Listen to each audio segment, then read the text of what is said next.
Hey there, everybody. This is Silk. We're doing Operation RCT. This is our kind of game recap kind of consideration here. Shouldn't be too long. Just gonna talk about a few things about kind of what happened, where things went wrong and where they went right, and all that. Apologies for the dark here a little bit.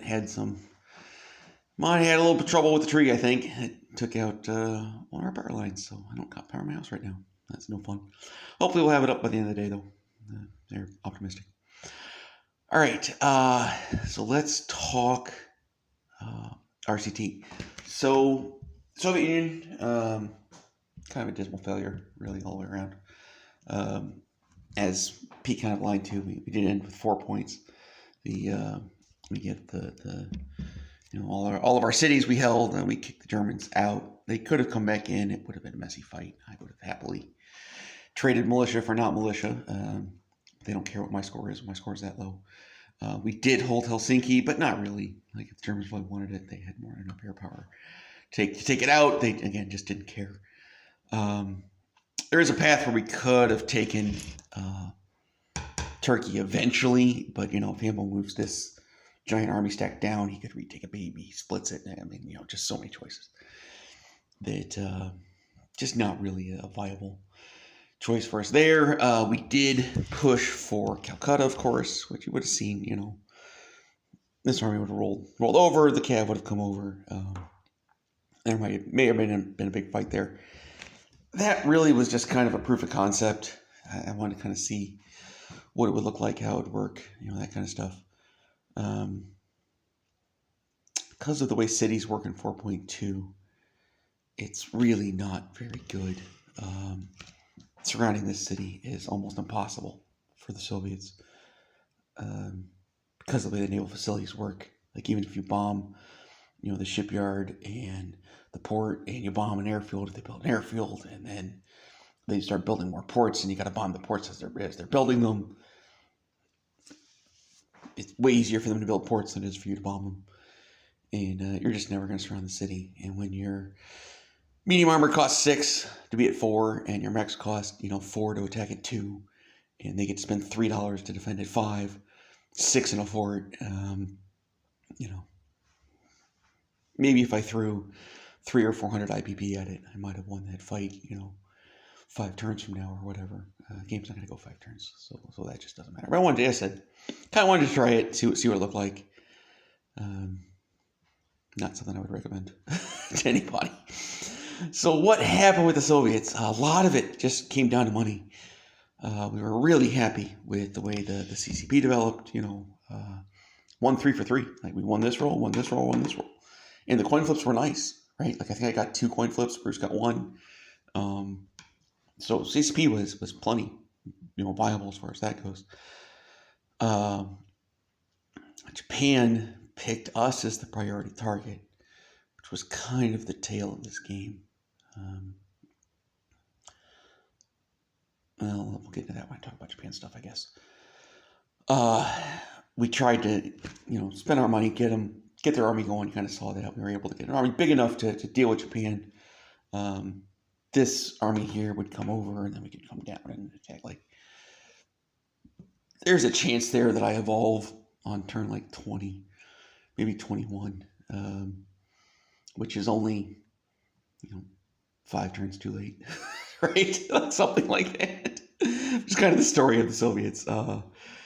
Because our money rolls were so low, it was a 2, a 1, no, right? It was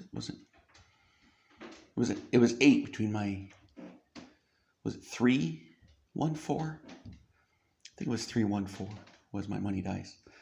But then a 6, I think, on the first D12, and then a 1 on the second D12. Because I was at 19. So 7 and 8 is 15 and 4. Yeah, so that's it. So we got a 6 on our first D12. We got a 1 on our second D12. Hambone, of course, didn't line Romania until he absolutely had to. And so our income was 19 at the end of turn 8. And there is a kind of floor of income that the Soviets have to be a viable competitive nation, and 19 income on turn 8 is noticeably below that floor. So that really kept us from ever getting going. I couldn't, normally I'd be here on turn 8, 9, something like that. I mean, I got here on turn 17 again, 8 turns late, just could never get going, never could get amped up, get my income increases, fight for actual objectives and whatnot.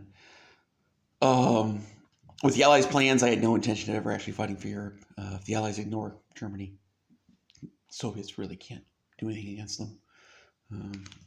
They have more money than you. Your units aren't as good as theirs, tech-wise. They've got mechs before you do, most usually.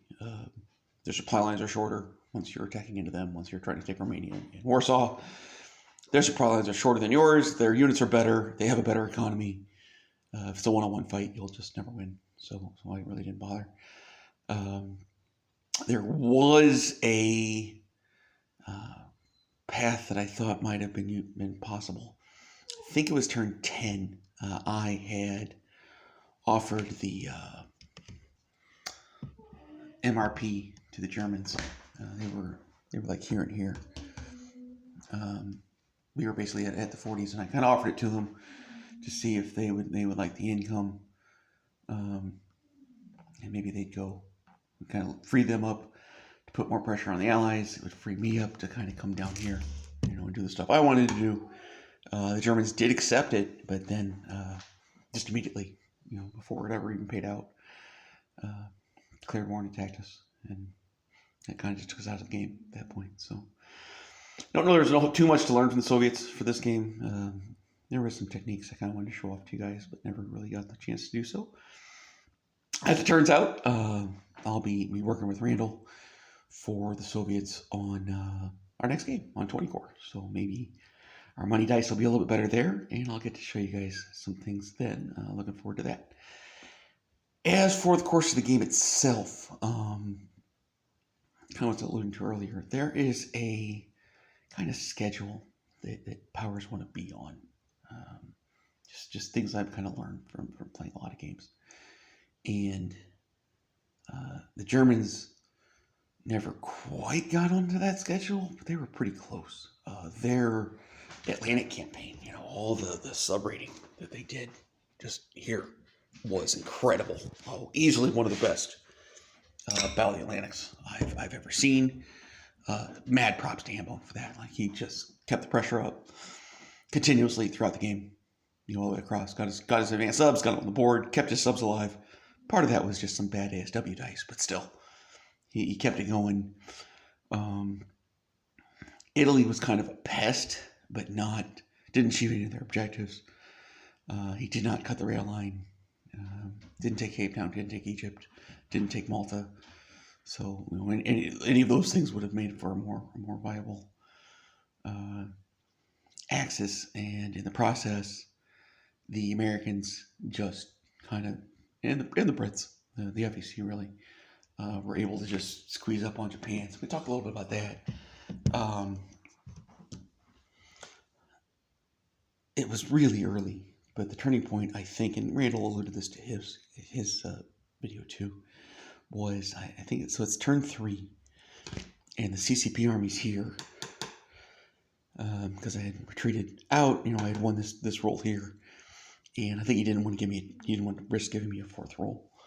It was a little surprising because I think he would have liked me to have succeeded here, because if the CCP can get you on, that's really bad for KMT. It's really good for Japan. But I probably don't make that roll. I'd probably roll Tibet instead, just depending on how the board's going. And then he decides if he wants to attack or not. But the problem is that he came in here and here, and that was his primary attack, and he kind of swept it a little bit. But he basically did all this north and threatened the CCP, forced me off. But he let the KMT just entirely unmolested. They just move in and hold Kwang Tung, and don't do that, kids. You cannot under any circumstances ever let the KMT have Kwang Tung. Ever. even more so in Fort 2. Like, it's bad in Fort 1. It's a nightmare in Fort 2. The U.S. can't normally lend lease to the KMT pre-war, just because of the way the rules work, but they can absolutely lend lease to Kwangtung. So you get all this extra U.S. lend lease, gets dogpiled in there. Can't do it. And that basically got Japan off schedule. Like, he never actually won China. You know, he took some of the territory, but obviously he didn't take this one until the one turn the KMT stepped out. He comes in, they step back in. But he constantly had to spend money here. You know, if the army that he had up here was able to be down here, you would have had entirely different circumstances into China. KMT was constantly a menace he had to spend money on, and it just kind of broke him apart. He did not have enough income. Had too many territories. This was a kind of the killer play too. He acknowledged that one too. Kind of that once he lost that schism army, like, he lost 9 and killed 4. I think, you know, it was a really painful fight. And it was kind of all over after that. He couldn't recover, not with the way the U.S. was able to maintain the ship program. The U.S. got Big Blue Fleet. Big props to Bruce for that. That's a hard one to get. I guess it's a rarity. Allies got Triumph of Capitalism. That's a hard one to. It's not a hard one to get. It's a hard one to score. At the end of the game, they scored that one. That was a little bit of the other trouble the Axis had, is that by taking out the Soviet income, they just kind of made life even easier on their primary adversary, which is the Allies, and that caused them some stress there. Anything else I need to comment on? Oh, fantastic defensive play from GWE, of course. His Brits can weather a storm, unlike just about any other player. He handles that defensive gameplay so well. I've tried to crack him before, and it is monumentally difficult. He's just fantastic at it, and I think he's GBR coming up. Yeah, I think he's doing back-to-back GBR. So we'll see some more of that too. We'll see how Panzer J deals with that. I think that's all I got. So I'll sign off here. And if anybody got any questions, you can post them. I'll chat about them. I think that's going to do us. So take care, everybody. Had a great game. Absolutely love playing this game. Love playing with everybody who plays it. And see y'all in a day or two for Operation 20 Core. So take care.